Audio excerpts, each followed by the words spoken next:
C'est la puissance de feu de l'armée burkinabé qui se manifeste ici à la base aérienne 511 de Ouagadougou.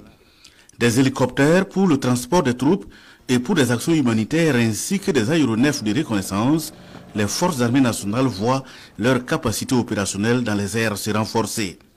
En plus de la mobilité des troupes par voie aérienne, l'armée burkinabé peut traquer en tout temps et en tout lieu l'ennemi jusqu'à son dernier retranchement. Au nombre des échantillons des matériels présentés figurent des hélicoptères de combat et des drones de frappe et de contrôle de l'espace aérien, un élément important pour le succès des opérations.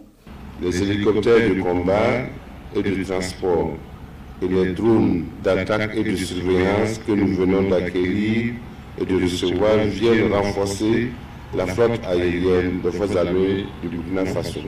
Grâce à la clairvoyance et à la vision des plus hautes autorités de notre pays, nos forces armées nationales disposent aujourd'hui d'une armée de l'air moderne en phase avec les enjeux du contexte que nous vivons. C'est le lieu pour moi de saluer les efforts du gouvernement et en particulier l'engagement du chef de l'État qui est toujours aux côtés des troupes, mais également il est engagé dans une grande opération d'équipement des forces armées nationales que toute l'armée apprécie. Avec ces matériels, c'est un nouvel engagement dans les différentes opérations de reconquête du territoire, ajoute le chef d'état-major général des armées.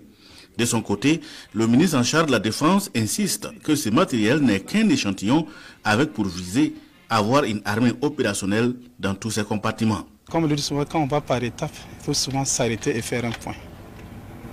Il faut que des efforts sont consentis énormément par les soldats, les forces engagées sur le terrain, tout comme la population, et aussi des partenaires pour nous aider dans le combat que nous menons.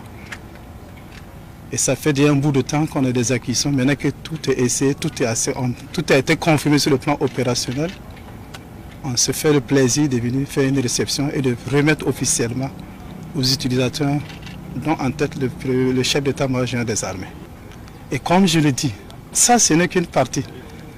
Puisque en plus de ces moyens stratégiques, il faut prendre en compte les moyens qui sont au niveau des unités de mêlée, à savoir l'armée de terre, la gendarmerie, la BNS, ceux qui sont restés sur le terrain, les moyens qu'ils utilisent. C'est-à-dire que les armes individuelles et collectives, même lourdes.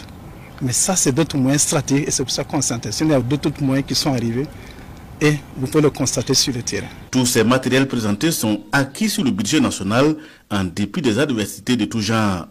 Et par la voix du chef d'état-major général des armées, les troupes s'engagent à en faire bon usage et à mener la guerre dans les coins et recoins du pays avec pour défi vaincre l'ennemi.